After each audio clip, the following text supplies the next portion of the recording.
Assalamualaikum warahmatullahi wabarakatuh.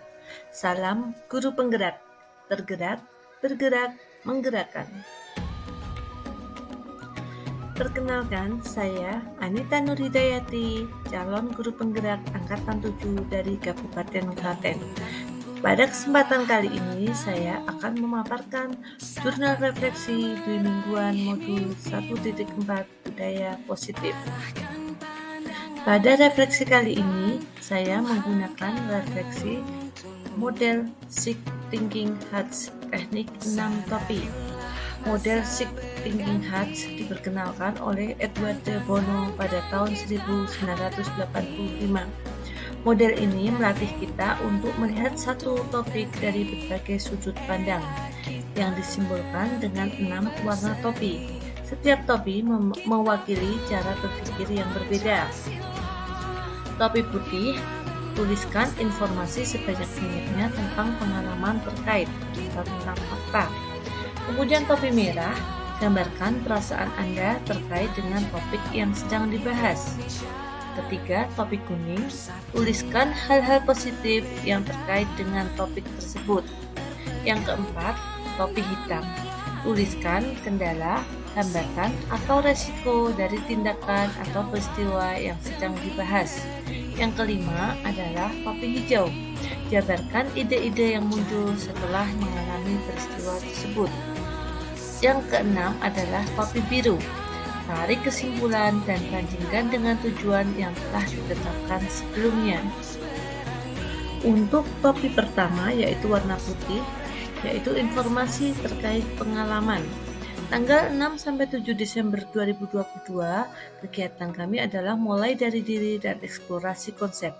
Pada kegiatan ini, kami dapat mengaktifkan pengetahuan awal tentang konsep pendidikan Kaiser Dewantara dihubungkan dengan konsep budaya dan lingkungan positif di sekolah.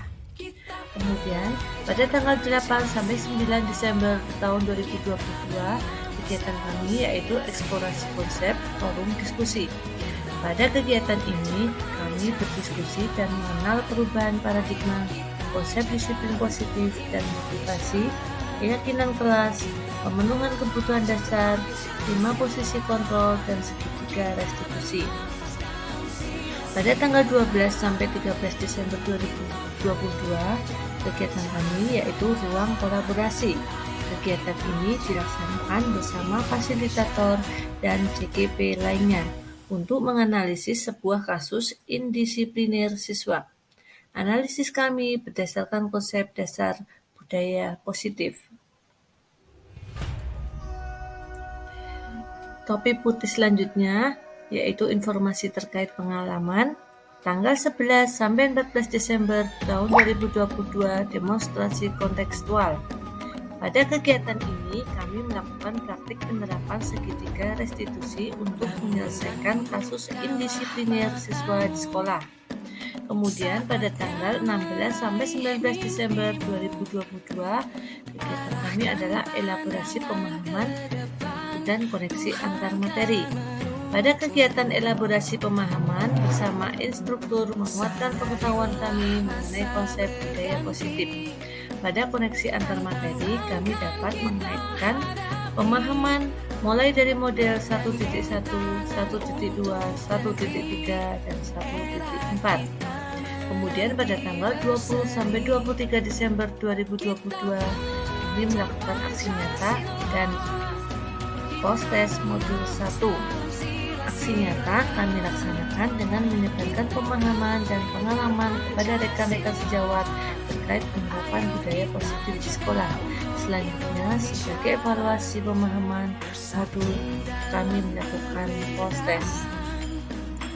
Untuk topi yang kedua adalah perasaan. Saya bersyukur dapat mengikuti proses pembelajaran di modul 1.4 budaya positif ini dengan lancar. Saya juga merasa senang karena banyak ilmu dan hal positif yang saya dapatkan. Saya senang bisa berdiskusi dan berkolaborasi dengan rekan CGP lain yang pastinya semakin menambah wawasan, pengetahuan dan inspirasi saya. Saya merasa tertantang dan semakin bersemangat dalam menciptakan budaya positif, serta masih banyak yang harus saya benahi terkait budaya positif di sekolah. Topik yang ketiga adalah hal-hal positif dan manfaat. Saya dapat belajar dan memahami bagaimana membuat keyakinan kelas atau sekolah yang dapat membangun budaya positif yang berpihak pada murid, serta bagaimana peran dan posisi kontrol saya sebagai guru untuk menangani permasalahan siswa dengan hal seperti restitusi. Kemudian, saya dapat mengenali kekuatan dan kelemahan sebagai pendidik melalui refleksi pembelajaran dan pembiasaan tentang budaya dan lingkungan positif di sekolah yang akan memunculkan rasa aman dan nyaman bagi peserta didik maupun warga sekolah.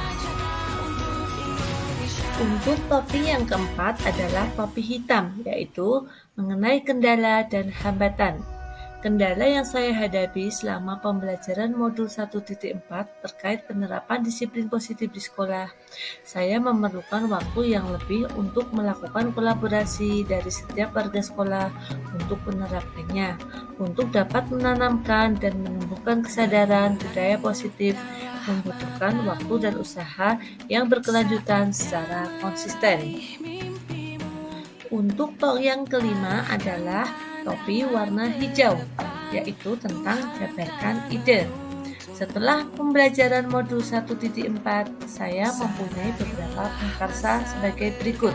Pertama, merumuskan hal yang ditingkatkan dalam diri untuk menerapkan budaya positif di sekolah. 2. Menyebarkan pemahaman dan pengalaman penerapan konsep dasar budaya positif kepada rekan guru di sekolah.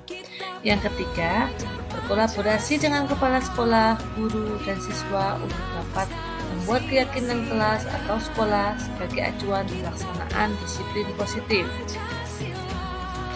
Untuk yang keenam adalah topi biru, yaitu tentang kesimpulan.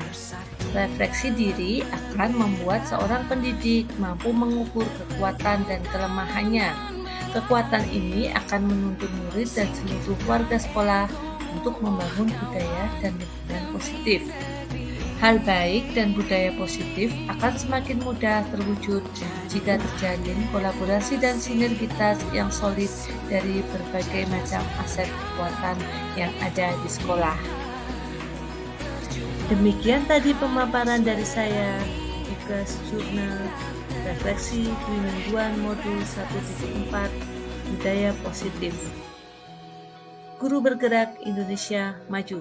Terima kasih, salam dan bahagia.